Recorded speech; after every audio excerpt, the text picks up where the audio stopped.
cakers! Gagawa po tayo ngayon ng 2-tier fondant cake. Ang team po niya ay Finding Dory. Yung ibabaw po niya is a fake styro cake. Okay? Ang cake po natin ay gawa sa mocha cake na may chocolate ganache sa labas at mocha filling sa loob. Okay? Don't forget to subscribe to my YouTube channel. Thank you, cakers! Sige po, gagawa na ako ng cake. Ito po yung fake cake. Papahida natin siya ng shortening bago siya lagyan ng fondant. Pahidan lang siya paikot. Vegetable shortening po.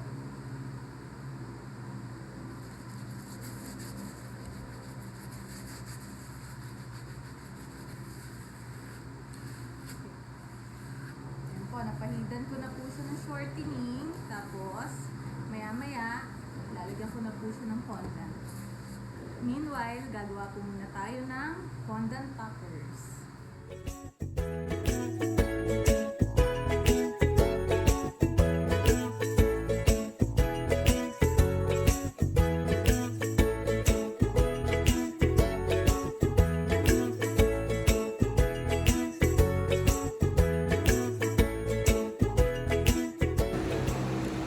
Ito na po si Nemo. Nakikita niyo po ba? Ayan.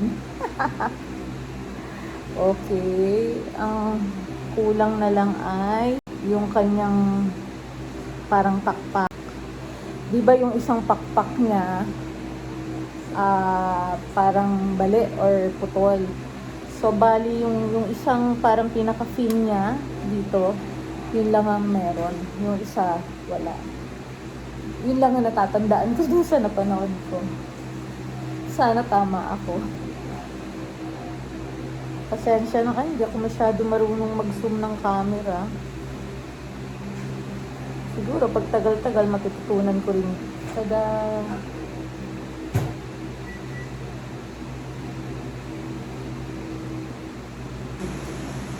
Ito po, nailagay na yung fondant. Siyempre, minsan, hindi mo mapi-perfect yan. Meron mga konting parang mga elephant skin. Ayan. Yan, pwede mo yun itago sa mga decoration. So, matatakpan yan. Kaya huwag kayong mag-aalala pag nakita nyo.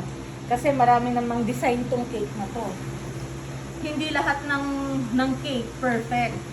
Magiging perfect na lang siya pag magaling kayo mag-design. Kasi pwede nyo yan takpan, may ilalagay kayo dyan, tapos gaganda yan. Okay? Tuloy na natin yung ginagawa. Ilalagay ko ngayon yung second tier sa ibabaw. Yun yung fake cake. Okay? Maglalagay muna tayo ng ganache. Konti lang para lang dumikit siya.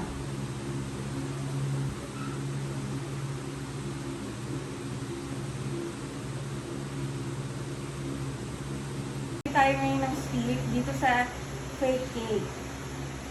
Ang purpose nito para lang make sure na hindi ito malaglag. So kanina naglagay ako dito, umangat siya kasi hindi pala matulis yung dulo. Kailangan talaga matulis yung dulo. Ganun yun. Siyempre minsan talaga nagkakamali tayo. Pag nagkamali ka, ayusin mo na lang. Kailangan ko siyang tasahan. Okay. Tasahan. Kasi hindi pa siya matulis. Diyan ka lang. Parang sa vampira lang, kailangan matulis. Mas malaki. Ay, mas malaki. Yun. Ayan. Okay. So, papagandahin na natin tong cake. Nilagyan ko ng border line yung cake. Okay, para matakpan tong gilid. Ito yung ginamit ko. Okay. Tapos, naglagay ako dito ng tanda sa harap. Ibig sabihin, ito yung harap ng cake ko.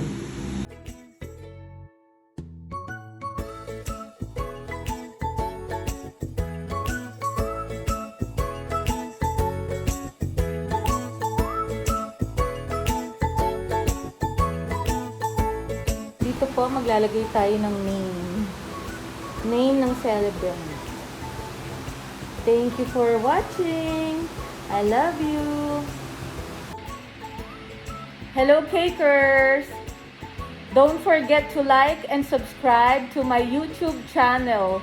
Malapit na ang ating giveaway na magaganap sa aking birthday, July 13, between 7 to 9 p.m.